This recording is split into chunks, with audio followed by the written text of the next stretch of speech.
Hello, welcome to the Daily Horizon View. The date today is the 6th of the 5th, 2019.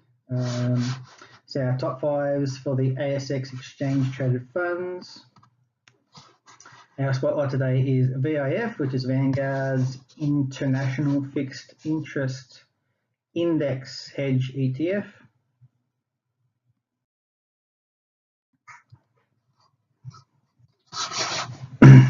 So it appears today that one tweet from Donald Trump has actually tanked the market out regarding China. So you're going to see a lot of negative about US and China in the ETF trade today. Pretty much utilities was the only thing up, everything else was down. We closed down at 0.89%. And the All Ordinaries closed at 63.69. Gold and silver were up. Palladium was up as well, so people quite possibly looking to put a little bit of money in what they feel is safe haven. West Texas Intermediate crude oil was up marginally as well. So top 5 percentage rises, we saw ET, PMAG, EEU, POU, GDX, and BEAR. So ETPMAG is the ETF's physical silver ETF, and that's backed by physical silver metal held in the USA in the HSBC Bank. We saw the ETF up today by 1.71%, which was 34 cents on a reasonable volume of 2,300 shares traded today. So top 5 percentage falls, we saw CNU, CETF, Asia, QAG, and IZZ, so predominantly Asia, China-focused stocks. So CNU is the VanEck Vectors China New Economy ETF. So everything effectively with the China Asia Bank got smashed, so that was down 7.58%, and that equated to 51 cents on pretty solid volume of 44,300 shares today. Good old Donald Trump's doing a number there with his crazy tweeting. So top $5 rises, we saw IHCB, ETPMAG, GDX, and VIF, which is a spotlight later, and EEU. So IHCB is the iShares Core Global Corporate Bond, and that's hedged to the Australian dollar. So that tracks fixed rate bonds issued by corporates in emerging and developed markets worldwide. We had our silver ETF, we had GDX as the gold ETF, VIF is fixed interest, and EEU is the BetaShares Euro ETF. So pretty much people moving money into safer haven type investments. Top $5 falls, we saw CETF again, SPY, IVV, IHVV, and IAA. So CETF is the VanEck Vectors China AMC CSI 300 ETF. That's synthetic. And that one tracks the largest and most liquid stocks on the China A share market. The rest of those were US focused ETFs, and also IAA is actually the iShares Asia 50 ETF, so you have a mix of China and Asia down there. So our top 5 number of trades, we saw STW VAS, VGS, IVV, and VTS. They're all part of the big 13 or 14 largest, most liquid ETFs on the market. So STW is the State Street Spider S&P ASX 200 fund.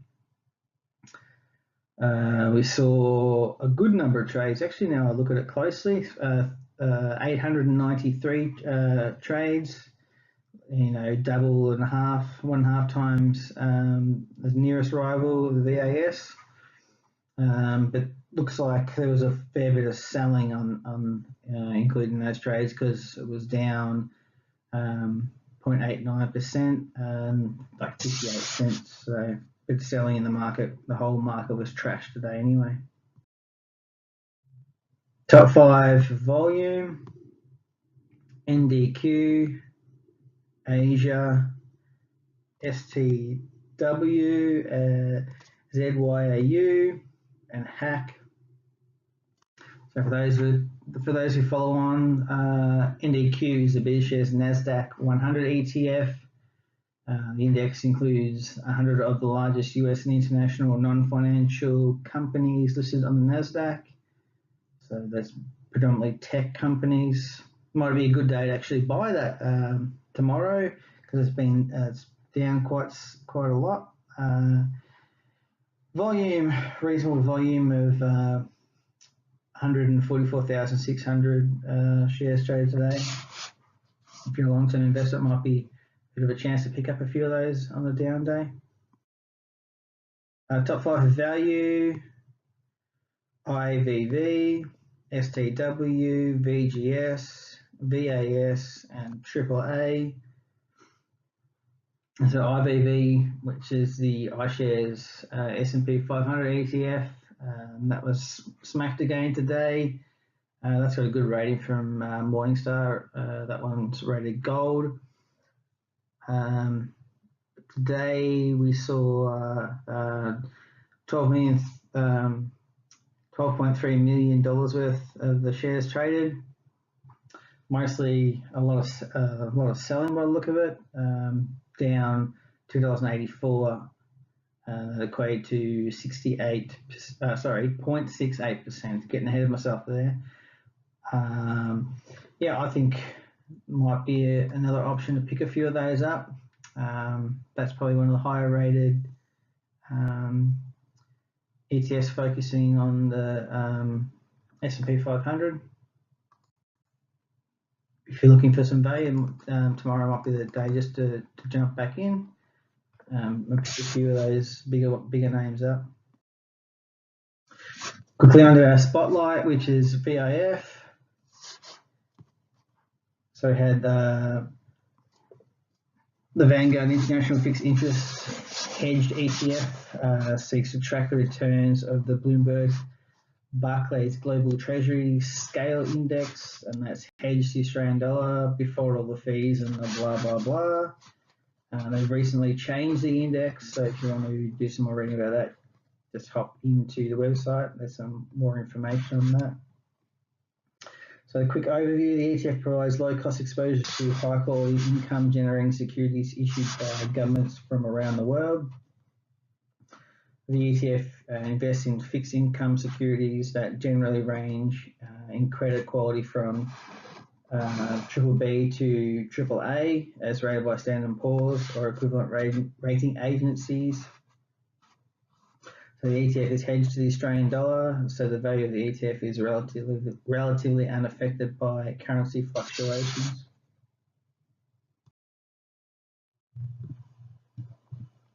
So we have a net asset value of 48.71 yesterday anyway.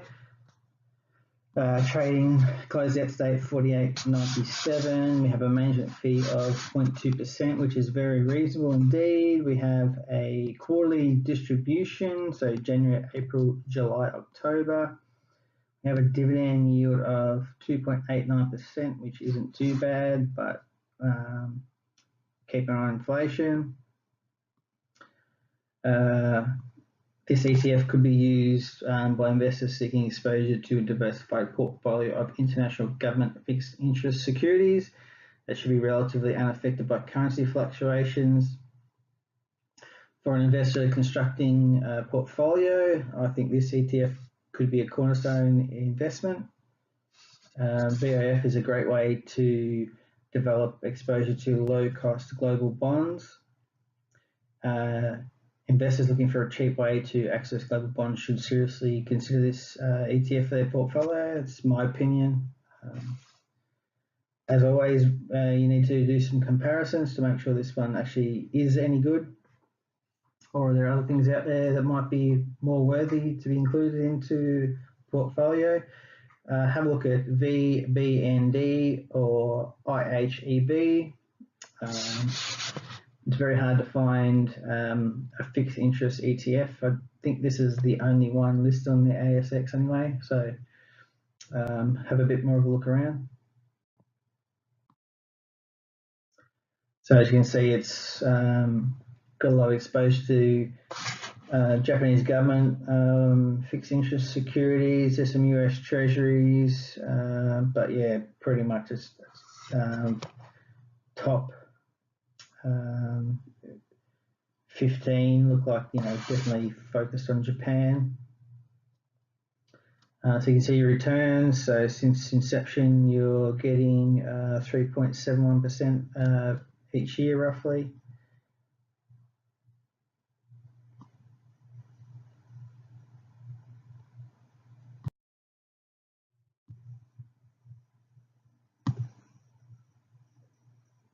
As always, we're purely informational, and you always need to do further research and take your own financial situation into account.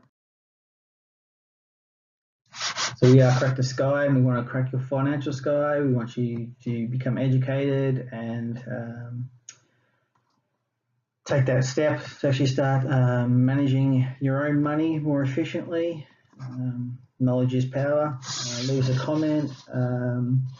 Be some different type of videos coming in the next week or so anyway, so sort of follow up on the beginners type of videos. And thanks guys.